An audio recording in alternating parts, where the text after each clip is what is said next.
Merhaba arkadaşlar, örgü kanalıma hoş geldiniz. Kız bebeklerimiz için kolay ve güzel modelli bir şort etek yaptım. Bugün bunun anlatımını sizlerle paylaşmak istiyorum. Şort eteğin örgüsü çok kolay arkadaşlar.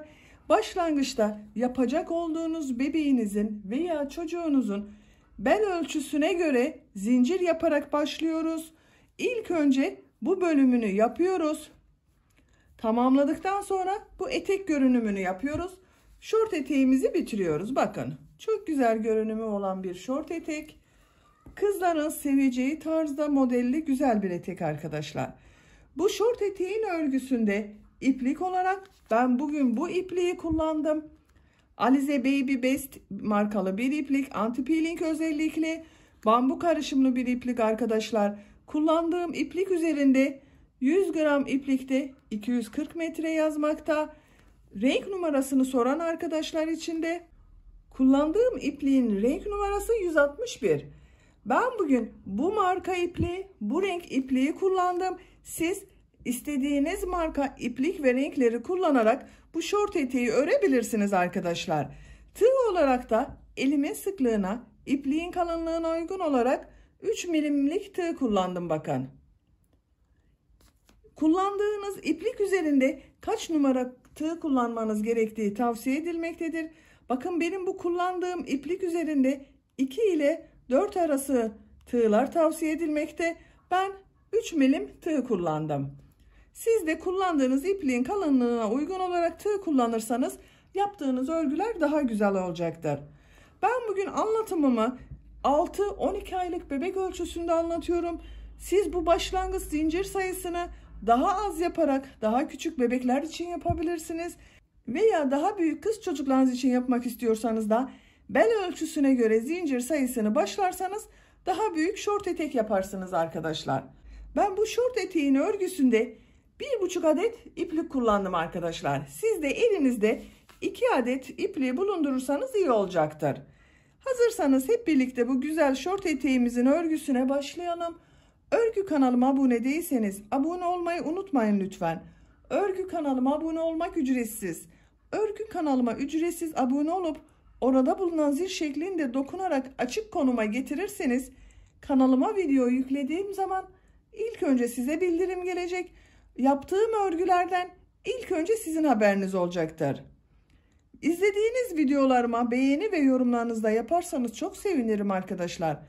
Örgü kanalımın devamlılığı için sizlerin yapmış olduğu beğeni ve yorumlar çok önemli. Örgü kanalıma ücretsiz abone olup beğeni ve yorumlarıyla da destek olan bütün arkadaşlara ayrıca teşekkür ederim. Hepinize kolay gelsin, iyi çalışmalar.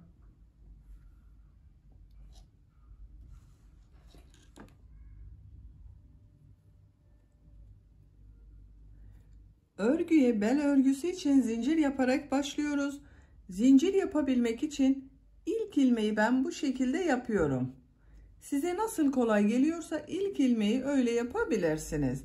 Zincirleri yapmaya başlıyorum. Çok sıkı zincirler yapmayalım arkadaşlar.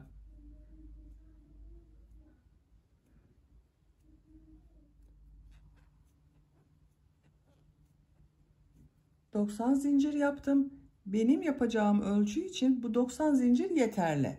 Çok sıkı olmayan zincirler yaptım bakın arkadaşlar. Bu sırada bu zincirler üzerine trabzanlar yapacağız. Bu 90 zincirin kaç santimetre olduğunu ölçüyorum.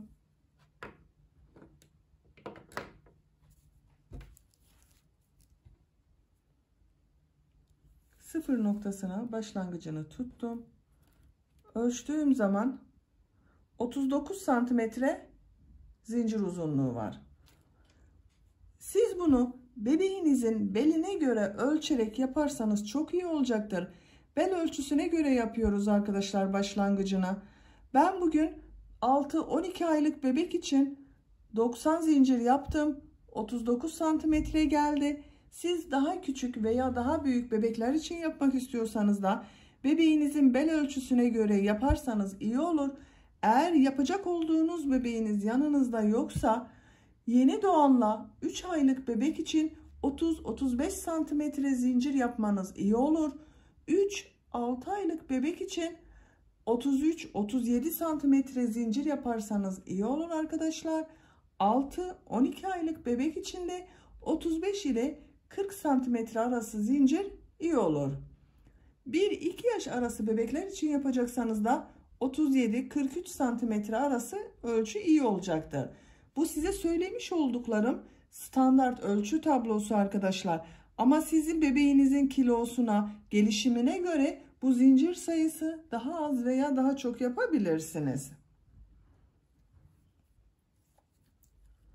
Trabzanlar yapacağımı söylemiştim. 3 zincirde dönüş için yapıyorum. 1, 2, 3.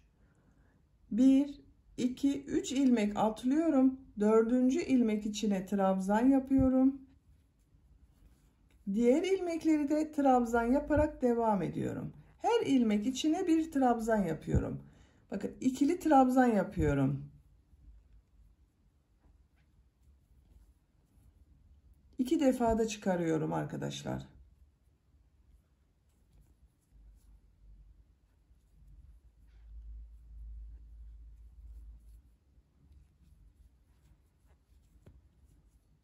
Zincirler üzerine trabzanlar yaparak devam edelim. Zincirler üzerine trabzan yaparak sıra sonuna kadar tamamladım. Bir sıra trabzan sırası oldu arkadaşlar. Bu bir sıra üzerinde 90 trabzan var. Trabzan yaptıktan sonra tekrar ölçüyorum. Trabzan yaptığımız zaman zincirler açılacak, ölçü biraz büyüyecektir arkadaşlar. Zinciri ölçmüştük, 39 santimetre gelmişti. Bakın bu şekilde ölçtüm, 40 santimetre geldi. Siz bu aşamasında tekrar bebeğinizin beline ölçün bunu, ona göre devam edersiniz. İkinci sırada yine trabzanlar yapacağız. Trabzanları boşluktan alarak trabzan yapacağız. Bu sırada birleştirme yapıyorum. Bakın trabzan sırasını birleştiriyorum. Şu şekilde düzgün gelmesine dikkat ediyorum.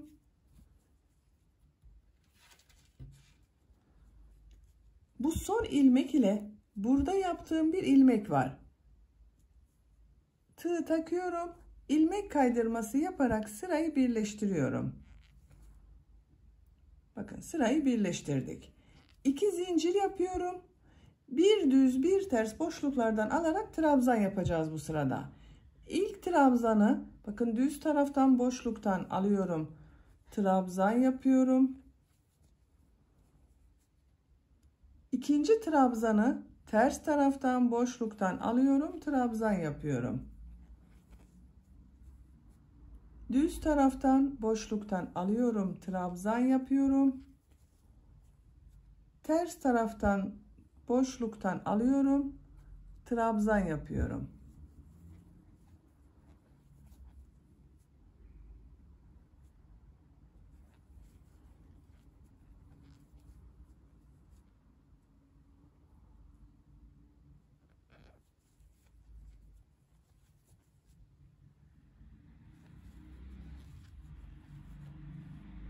Bu şekilde sıra sonuna kadar devam edelim. Trabzanları bir düz bir ters boşluktan alarak trabzan yaptım. Sıra sonuna kadar tamamladım. Son trabzanı da bakın düz taraftan boşluktan aldım, trabzan yaptım. Bu ilmek ile ilk yaptığım ilmeği ilmek kaydırması yaparak sırayı birleştiriyorum.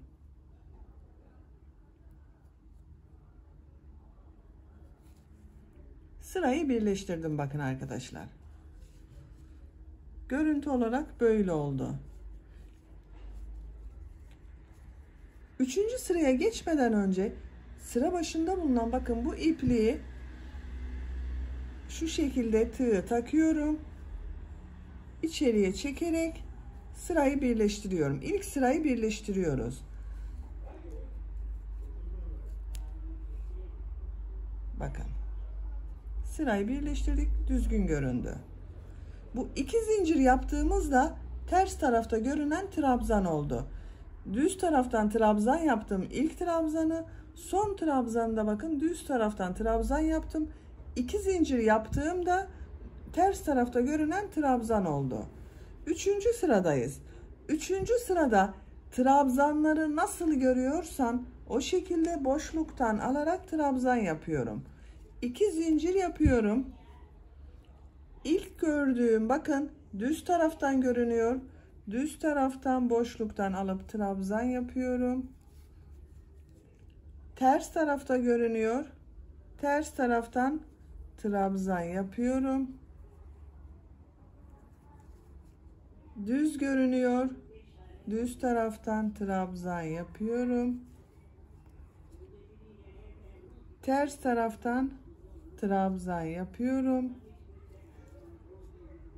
Düz taraftan trabzan yapıyorum. Bel örgüsü artık bu şekilde devam edecek arkadaşlar.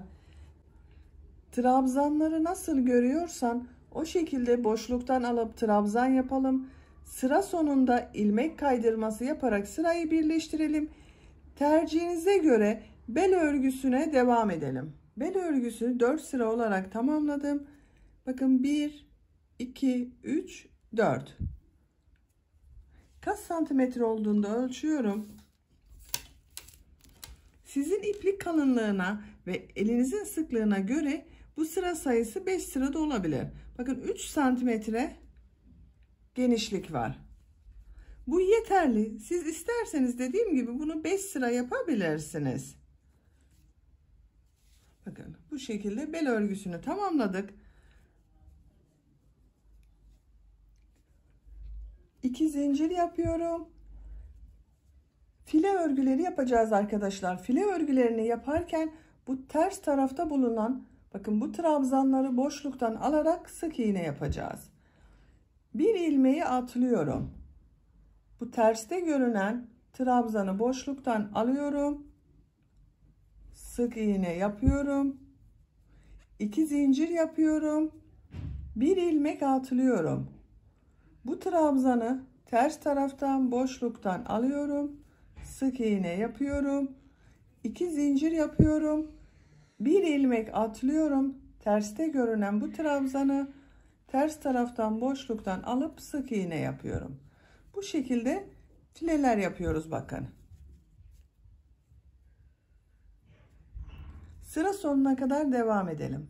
Sıra sonuna kadar tamamladım. 2 zincir yapıyorum. İlk yaptığım bu 2 zincir ile birleştiriyorum. İlmek kaydırması yapıyorum. Sırayı birleştirdim. Bu bir sırada bu 2 zincirli olan kafeslerden 45 tane oldu arkadaşlar.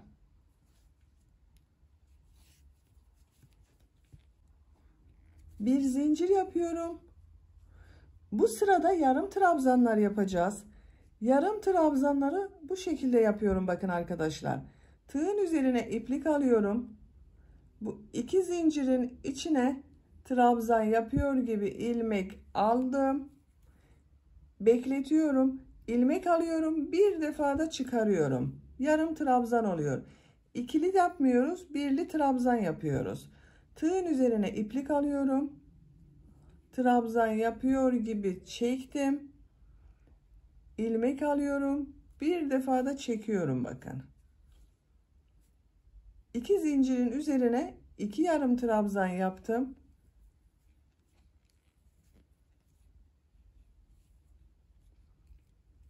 İki yarım trabzan yaptım. Her 2 zincirli boşluğa 2 yarım trabzan yapıyoruz.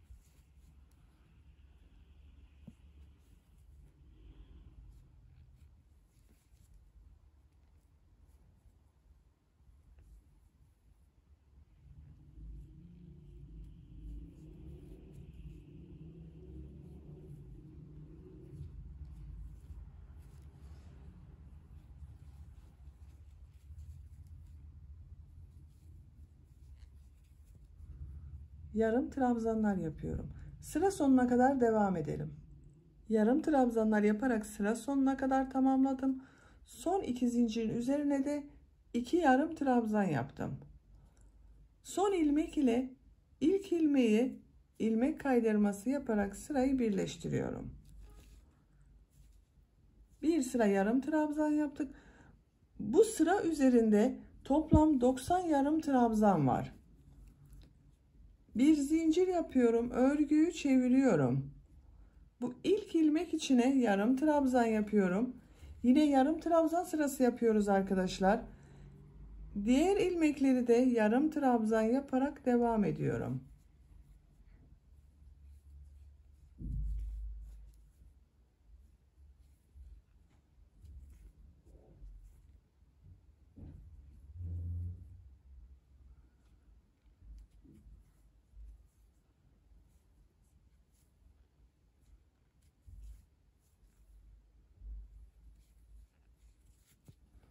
Bu şekilde. Sıra sonuna kadar devam edelim. Yarım trabzanlar yaparak sıra sonuna kadar tamamladım. Son ilmek ile ilk ilmeği ilmek kaydırması yaparak sırayı birleştiriyorum. Bir zincir yapıyorum, örgüyü çeviriyorum. Her sıra başında örgüyü çevirerek örüyoruz arkadaşlar, unutmayalım. Tığın üzerine iplik alıyorum. İlk ilmek içine yarım trabzan yapıyorum. Diğer ilmeklere de yarım trabzan yapıyorum.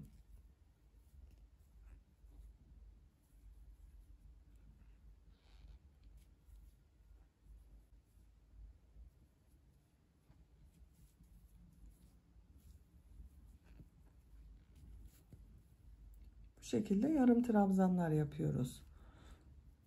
Yarım trabzanlar yaparak sıra sonuna kadar devam edelim. Sıra sonunda ilmek kaydırması yapalım. Birleştirelim sırayı. Örgüyü çevirelim. Tekrar yarım trabzanlar yapalım. Bu şekilde örgüye devam ediyoruz arkadaşlar. Bel örgüsünden sonra 13 sıra olarak tamamladım. 1, 2, 3, 4, 5, 6, 7, 8, 9, 10, 11, 12, 13. Sıra sonunda ilmek kaydırması yaparak sırayı birleştirdim. Kaç santimetre olduğunu da ölçüyorum. 11 santimetre yükseklik var. Benim yapacağım ölçü için bir 11 santimetre yeterli. Siz daha küçük bebek için yapıyorsanız 10 santimetre yapmanız iyi olur arkadaşlar. Daha büyük, 1 yaşından büyük bir çocuk için yapıyorsanız da 12 santim yaparsanız daha iyi olacaktır. Bu bir sırada 90 yarım trabzan var. Bu sıradan itibaren ön bölümü ayrı, arka bölümü ayrı örüyoruz. Sıra sonunda birleştiriyoruz. Ön ve arka bölümün yerlerini belirlemek için işaretleri takıyoruz arkadaşlar önce. Bakın buradan sayıyorum. 2, 4, 6, 8, 10, 12, 14, 16, 18. 18. ilmeğe işaret taktım. Bu bakın ipliği kestiğim yerden sonra 18. ilmeğe işaret taktım. Bu taraftan da sayıyorum. 2, 4, 6, 8, 10, 12, 14, 16, 18. Buraya da diğer işareti takıyorum. Burada 36 ilmek arka bölüm için oldu. İşaret yaptığım yerden sonra 2, 4, 6, 8, 10, 12 ilmekten sonra 13. ilmeğe ön bölüm için ilk işareti yapıyorum. Bu 12 ilmek ön bölüm ile arka bölüm arasında bulunan boşluk için. Şimdi ön bölümleri sayıyorum. Ön bölüm için 30 ilmek sayıyorum. Bu işareti yaptığım yerden itibaren bakın bu da içinde. 2, 4, 6, 8, 10, 12, 14, 16, 18, 20, 22, 24, 26, 28, 30. 30'uncuya işaret takıyorum. Bu iki işaret arasında bulunan 30 ilmek de ön bölüm için oluyor. Diğer boşlukta kalan ilmekleri sayıyorum. 2, 4, 6, 8, 10, 12. Bakın eşit oldu. Şöyle tekrar bir kontrol edelim. Ön ve arka bölümleri işaretledik. Şimdi ön bölümü ve arka bölümü ayrı ayrı öreceğiz arkadaşlar. İlk önce arka bölümün örgüsünü yapalım. Örgünün geliş şekline bakıyorum. Bakın bu şekilde gelmişim. Burada örgüyü çevirmem gerekiyor. Bu iki yeşil işaret arası arka bölüm içinde. Bu ilk işaret yerinden bir ilmek yapıyorum.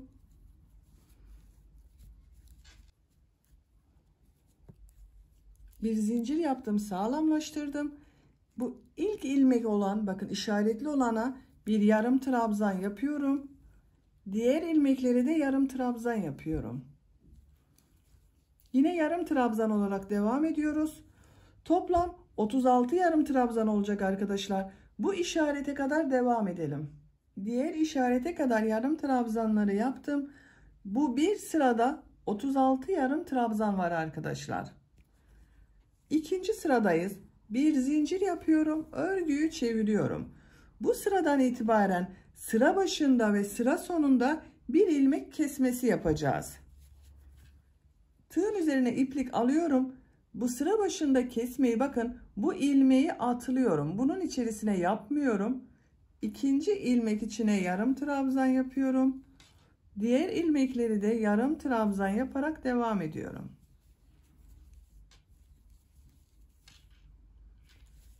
Sıra sonunda 2 ilmek kalasıya kadar devam edelim. Sıra sonunda 2 ilmek kalasıya kadar yarım trabzanları yaptım. Bu 2 ilmeği tek ilmek yapacağız. Kesme yapıyoruz. Tığın üzerine iplik alıyorum. İlmekten ilmek aldım, bekletiyorum. Son ilmeğe tığı takıyorum. İlmek aldım, bekletiyorum. Tığın üzerinde 4 ilmek var. Hepsinin içerisinden bir defa da çekiyorum. Tek ilmek oldu bakın burada. Bir zincir yapıyorum, örgüyü çeviriyorum. Bu bir sırada 34 ilmek oldu arkadaşlar. Sıra başında ve sıra sonunda bir ilmek kesmesi yaptık. 34 ilmek var. Tığın üzerine iplik alıyorum. İlk ilmeği atlıyorum. İkinci ilmeğe yarım trabzan yapıyorum. Kesme yaptık burada. Diğer ilmeklere de yarım trabzan yapıyorum. Sıra sonunda 2 ilmek kalasıya kadar devam edelim. Yarım trabzanlar yaparak devam ettim. Sıra sonunda 2 ilmek kaldı. Burada kesme yapıyorum. Tığın üzerine iplik alıyorum. İlmek aldım. Son ilmeğe tığ taktım. İlmek aldım. Hepsinin içerisinden bir defa da çekiyorum. Bu sırada toplam 32 yarım trabzan var. Bir zincir yapıyorum. Örgüyü çeviriyorum. İlk ilmeği atlıyorum. İkinci ilmeğe yarım trabzan yapıyorum. Diğer ilmekleri de yarım trabzan yaparak devam ediyorum. Bu şekilde devam edecek örgü arkadaşlar. Sıra başında ve sıra sonunda birer ilmek kesmesi yaparak örgüye devam edelim. Sıra başında ve sıra sonunda birer ilmek kesmesi yaparak 14 ilmek kalasıya kadar ördüm arkadaşlar. Kaç sıra ördüğümü sayıyorum. Bakın bu işareti yaptığım yerden sonra 1, 2, 3, 4, 5, 6, 7, 8, 9, 10, 11, 12. 12. sıranın sonunda 2, 4, 6, 8, 10, 12, 14 ilmek kaldı. Bir sırada bu 14 ilmek ile örgü yapıyorum. Bir zincir yapıyorum. Örgüyü çeviriyorum. Artık kesme yapmıyorum. Bakın bu ilk ilmek içine yarım trabzan yapıyorum. Diğer ilmekleri de yarım trabzan yaparak devam ediyorum. Sıra sonuna kadar devam edelim. Sıra sonuna kadar yarım trabzanları yaptım. Bu sırada da yine 14 yarım trabzan var arkadaşlar. İpliği kesiyorum.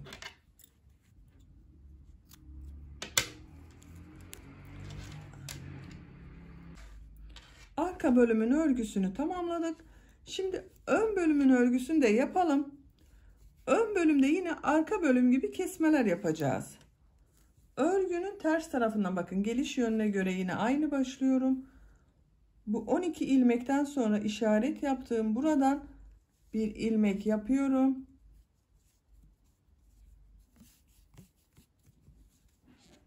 Bir zincir yaptım, sağlamlaştırdım. İlk ilmek içine yarım trabzan yapıyorum. Diğer ilmekle de yarım trabzan yaparak devam ediyorum. Bu iki işaret arasına 30 ilmek işaret yapmıştık. 30 ilmek yarım trabzan olasıya kadar devam edelim. Diğer işareti yaptığım yere kadar yarım trabzanları tamamladım. Sayıyorum. 2, 4, 6, 8, 10, 12, 14, 16, 18, 20, 22, 24, 26, 28, 30. Bir sırada 30 yarım trabzan var arkadaşlar. Bir zincir yapıyorum. Örgüyü çeviriyorum. Yine sıra başında ve sıra sonunda bir ilmek kesmesi yapacağız. İlk ilmeği atlıyorum. İkinci ilmeğe yarım trabzan yapıyorum. Diğer ilmekleri de yarım trabzan yaparak devam ediyorum. 2 ilmek kalasıya kadar devam edelim. Sıra sonunda 2 ilmek kalasıya kadar yarım trabzanları yaptım. 2 ilmeği birlikte yapıyorum burada, bakın.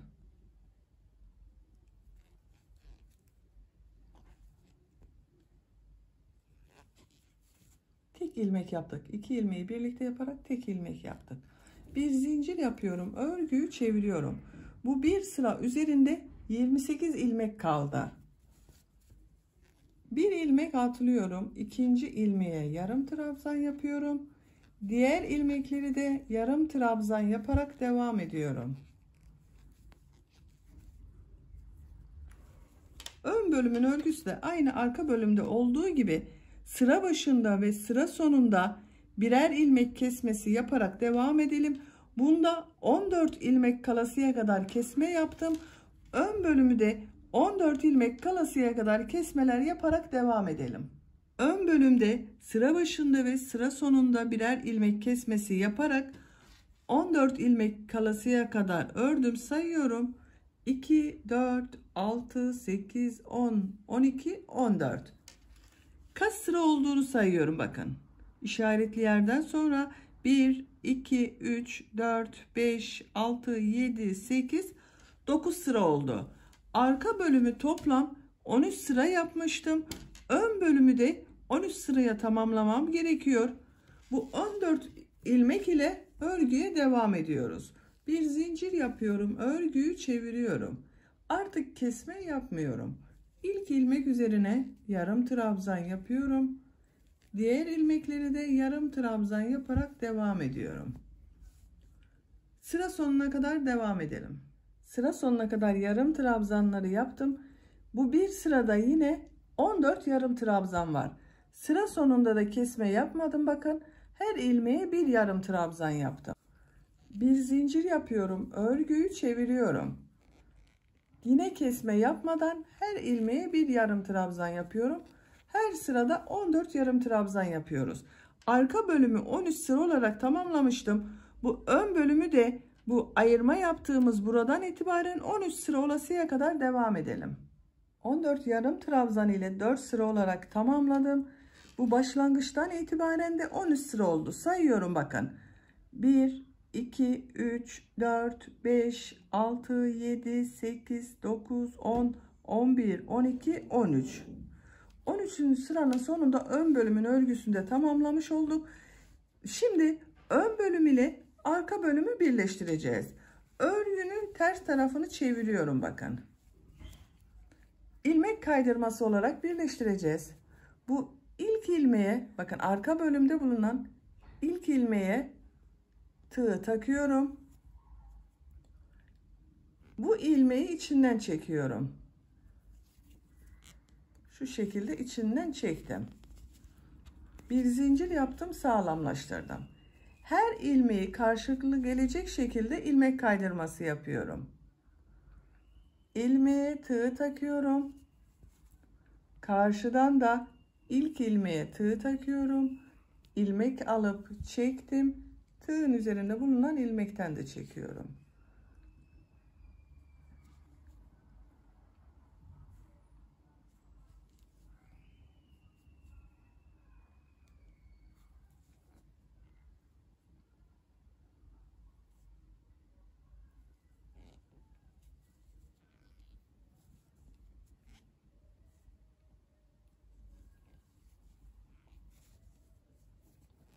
Bu şekilde devam ediyoruz.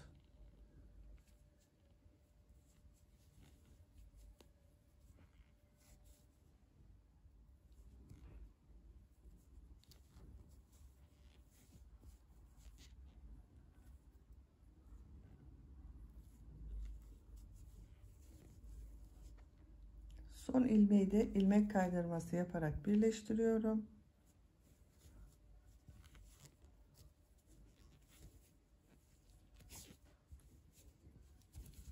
Bakın. Bu şekilde birleştirdik. Burası örgünün ters tarafı.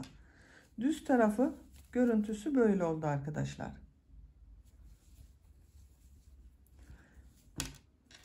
Örgünün düz tarafını çevirelim. İpliği de şöyle düzeltiyorum. Bakın. Ön ve arka bölümü burada birleştirdik. Artık tek parça oldu. Şimdi bacak bölümünün çevresine bir düz bir ters örgüler yapacağız.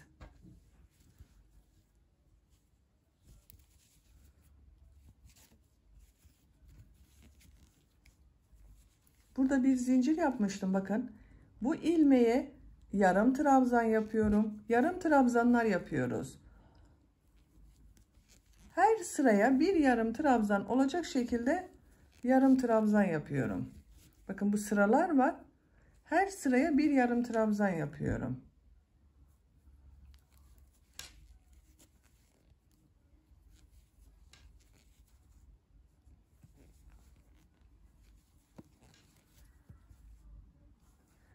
Sıra sonuna kadar devam edelim. Bacak örgüsünün çevresinde bir sıra yarım trabzanlar yaparak başladığım yere kadar tamamladım. Son ilmek ile ilk ilmeği ilmek kaydırması yaparak sırayı birleştiriyorum. Bakın arkadaşlar. Bu şekilde buradan başladım. Bacak çevresinde bir sıra yarım trabzan yaptım. Bacak çevresinde de bu bel örgüsünde yaptığım gibi bir düz bir ters yarım trabzanlar yapacağız. Bunu trabzan yapmıştım. Burada yarım trabzan yapıyorum. Bir zincir yapıyorum. İlk gördüğümü düz taraftan boşluktan alıyorum. Yarım trabzan yapıyorum. Ters yarım trabzan yapıyorum. Düz yarım trabzan yapıyorum. Ters yarım trabzan yapıyorum.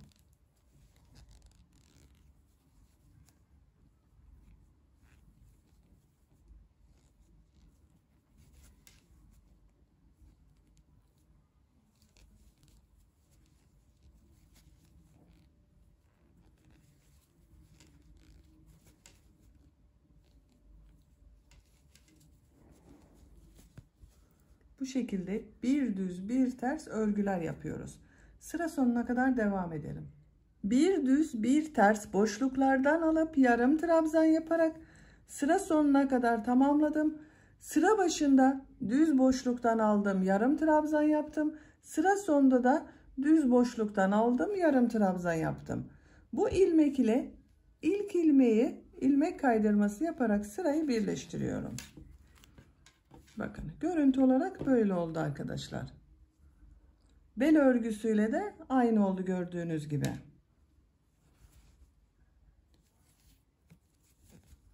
Bir zincir yapıyorum. Bu sırada bu yarım trabzanları nasıl görüyorsan o yönde boşluktan alıp yarım trabzan yapacağız. Düz görünüyor. Düz taraftan boşluktan yarım trabzan yapıyorum. Ters görünüyor. Ters taraftan yarım trabzan yapıyorum. Düz taraftan yarım trabzan yapıyorum. Ters taraftan boşluktan alarak yarım trabzan yapıyorum. Bu sırada yarım trabzanları bir düz bir ters boşluklardan alıp yarım trabzan yaparak sıra sonuna kadar devam edelim. Yarım trabzanları nasıl görüyorsam o şekilde boşluktan alıp yarım trabzan yaparak sıra sonuna kadar tamamladım. Son ilmek ile ilk ilmeği ilmek kaydırması yaparak sırayı birleştiriyorum. Üst sıra yaptık. Bir sıra daha yarım trabzan sırası yapıyorum arkadaşlar. Siz isterseniz bu şekilde bırakabilirsiniz tercihinize göre. Bir zincir yapıyorum. Bu sırada yine trabzanları nasıl görüyorsan o şekilde boşluktan alarak yarım trabzan yapıyorum. Düz taraftan boşluktan alıyorum, yarım trabzan yapıyorum. Ters taraftan boşluktan alıyorum, yarım trabzan yapıyorum.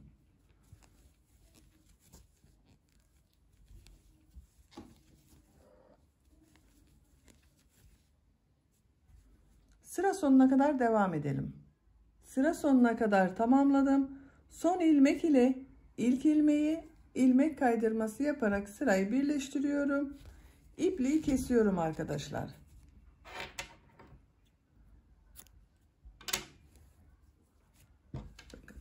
Bacak örgüsünün birisini tamamlamış olduk böylece.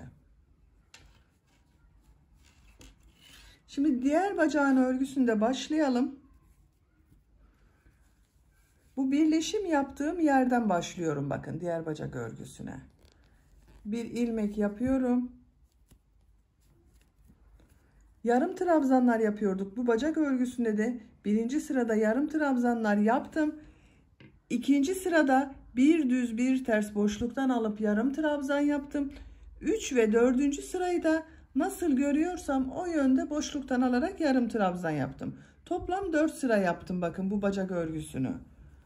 Bir zincir yapıyorum. İlmek içine yarım trabzan yapıyorum. Gördüğüm ilmeklere de yarım trabzan yapıyorum.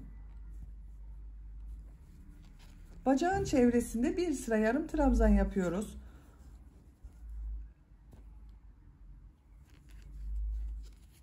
Bakın. Yarım trabzanlar yaparak sıra sonuna kadar devam edelim. Sıra sonunda ilmek kaydırması yapıp birleştirelim. Bir düz bir ters yarım trabzanlar yaparak bacağın örgüsüne devam edelim. Bu bacak örgüsünde ilk sırada kaç yarım trabzan ile yaptıysanız bu bacak örgüsünün de aynı olması gerekiyor arkadaşlar. Yoksa birisi dar, birisi daha geniş durur. Bu bacağın örgüsünü diğer bacağı yaptığımız gibi sıraları tekrarlayarak tamamlayalım arkadaşlar. Diğer bacağın örgüsünü de aynı şekilde bakın tamamladım arkadaşlar. Görüntü olarak böyle oldu. Şimdi bu üzerine yapacak olduğumuz etek görünümünü yapacağız. Aynı renk ile devam ediyorum. Bakın burada bir ilmek atlayıp bir sık iğneyi yapmıştık. Bu atlama yaptığımız ilmekler üzerine model başlaması yapıyorum. Buradan bir ilmek oluşturuyorum.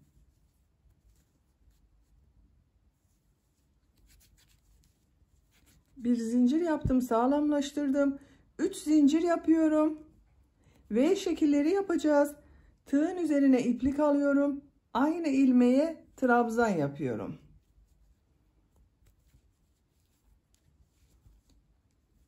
Bir ilmek atlıyorum. İkinci ilmeğe bir trabzan, 2 zincir, bir trabzan yapıyorum.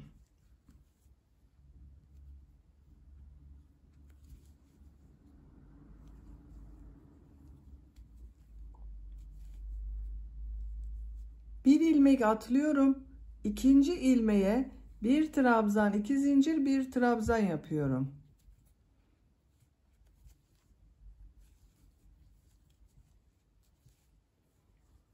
Bir ilmek atlıyorum. Bir trabzan, 2 zincir, bir trabzan yapıyorum.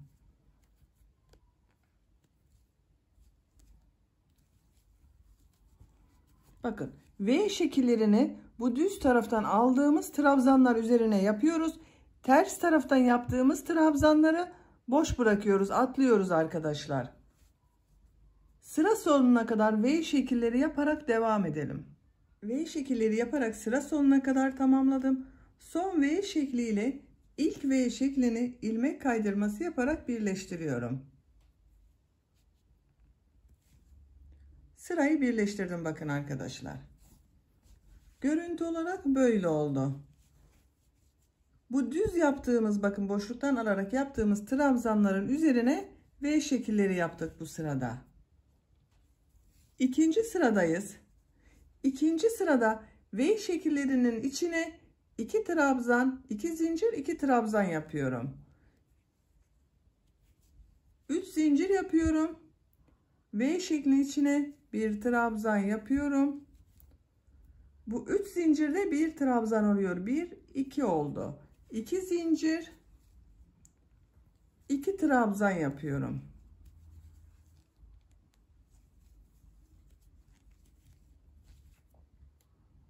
İki trabzan, 2 zincir, 2 trabzan yaptım.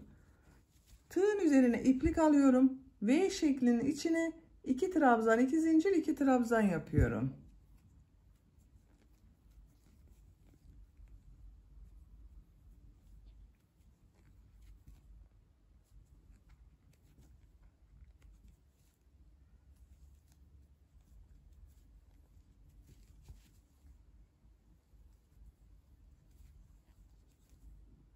İki trabzan, 2 zincir, 2 trabzan yaptım. Bu V şeklinin içine de 2 trabzan, 2 zincir, 2 trabzan yapıyorum.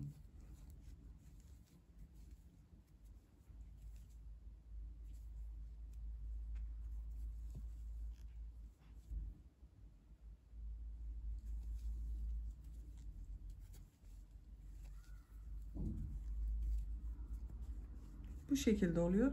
Sıra sonuna kadar devam edelim. V şekillerinin içine 2 trabzan, 2 zincir, 2 trabzan yaparak sıra sonuna kadar tamamladım. Son V şeklinin içine de 2 trabzan, 2 zincir, 2 trabzan yaptım. Bu model ile ilk yaptığım modeli ilmek kaydırması yaparak birleştiriyorum. Sırayı birleştirdim bakın arkadaşlar. Görüntüsü böyle oldu.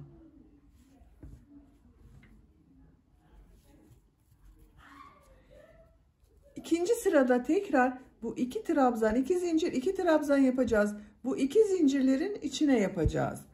Bu 2 zincirli yere geçmek için ilmek kaydırması yapıyorum. 3 zincir yapıyorum. 1 trabzan yapıyorum. 2 zincir, 2 trabzan yapıyorum. 2 trabzan, 2 zincir, 2 trabzan oldu. Diğer model ortasında bulunan 2 zincir içerisine de 2 trabzan, 2 zincir, 2 trabzan yapıyorum.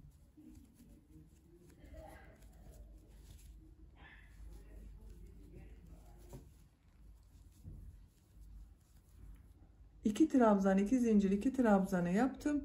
Bu model içine de 2 trabzan, 2 zincir, 2 trabzan yapıyorum.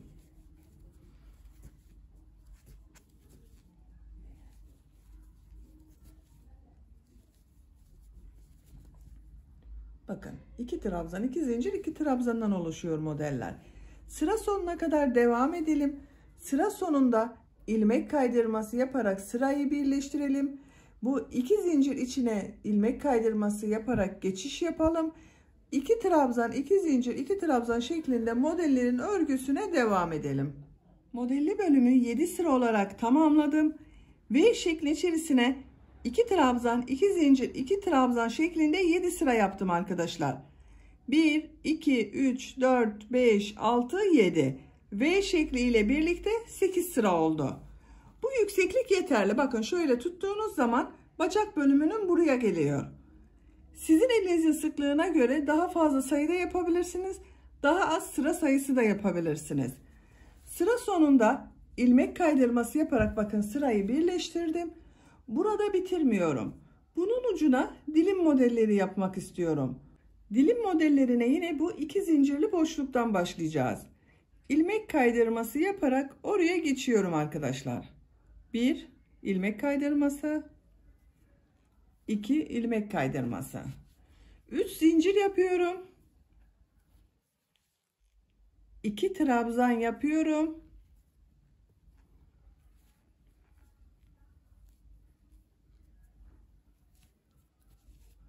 Bu 3 zincir yaptığımda 1 trabzan, burada 3 trabzan oldu. 2 zincir yapıyorum. Bu en son yaptığım trabzanın üzerinde bulunan bu ilmeğe sık iğne yapıyorum. Minik bir pıtırcık oluştu burada. Bu 2 zincirin içine 3 trabzan daha yapıyorum. 1 2 3. Bakın 3 trabzan, bir pıtırcık yaptık, 3 trabzan yaptık. Diğer model içine 3 trabzan yapıyorum. 1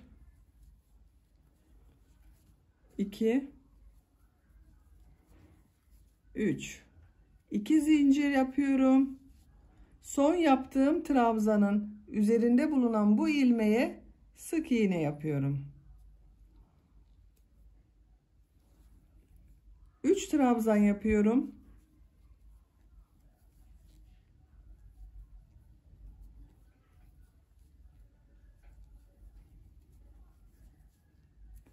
İkinci modeli de tamamladım. Diğer model içine de 3 trabzan yapıyorum.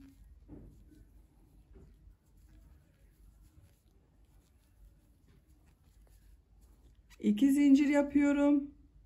Son yaptığım trabzanın üzerinde bulunan ilmeğe sık iğne yapıyorum. 3 trabzan yapıyorum.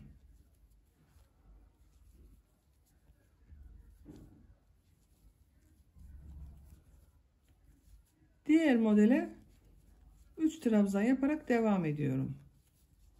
Bakın bu şekilde dilim modelleri yapıyoruz.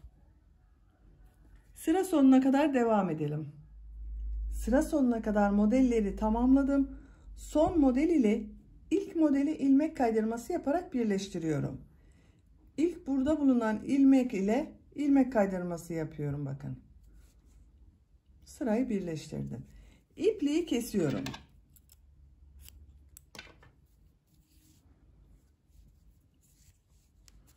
Böylece tamamlamış olduk arkadaşlar. Bakın arkadaşlar çok güzel oldu. Hem şort hem etek şeklinde oldu. Böylece örgüsünü tamamlamış olduk. Ölçülerini size söylüyorum.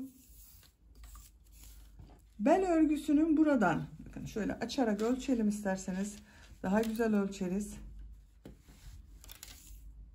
Genişliğini ölçüyorum. 23 santimetre. Yüksekliğini ölçüyorum. Bakın etek bölümünün altından ölçüyorum. 11 santimetre. Burayı ölçüyorum. 11 santimetre. Bugün 6-12 aylık bebek için yaptık. Çok güzel oldu arkadaşlar. Şort eteğin örgüsünü tamamladık. Şimdi bu bel örgüsü yaptığım buraya bir ip kordon yaparak takmak istiyorum. İp kordon için zincirler yapıyorum. Şu şekilde ilk ilmeği yapıyorum. Zincirleri yapmaya başlıyorum. Zincirleri tamamladım. Ben toplam 225 zincir yaptım arkadaşlar. 1 metrelik zincir yaptım. Ölçüyorum bakın. Şu şekilde.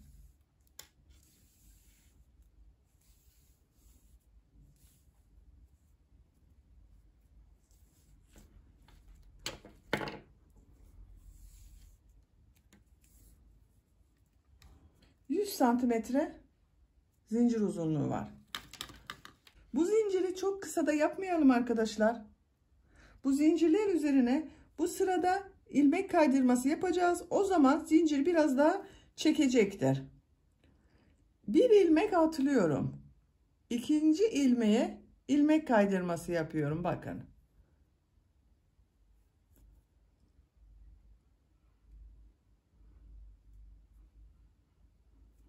Her zincir üzerinden ilmek kaydırması yapıyorum.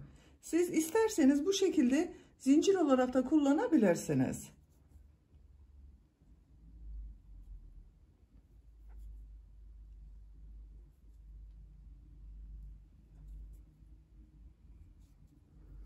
Zincirlerin üzerinden ilmek kaydırması yaparak devam edelim. Zincirler üzerine ilmek kaydırması yaparak kordonu tamamladım arkadaşlar. Bakın görüntü olarak böyle oldu. Bu şekilde kordonu hazırladık. Bunu bu bel örgüsü yaptığımız bakın burada bu son sıra var. Buradan itibaren takıyorum. Tam orta noktayı buluyorum. şu şekilde içerisinden çekiyorum.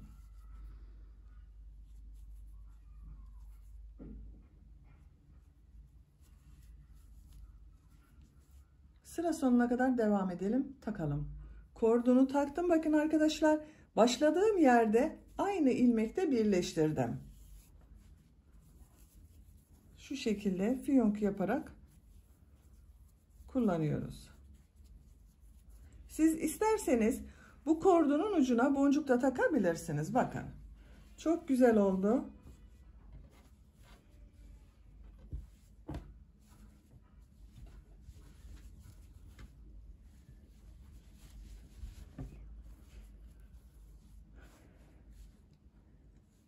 Tamamladık arkadaşlar.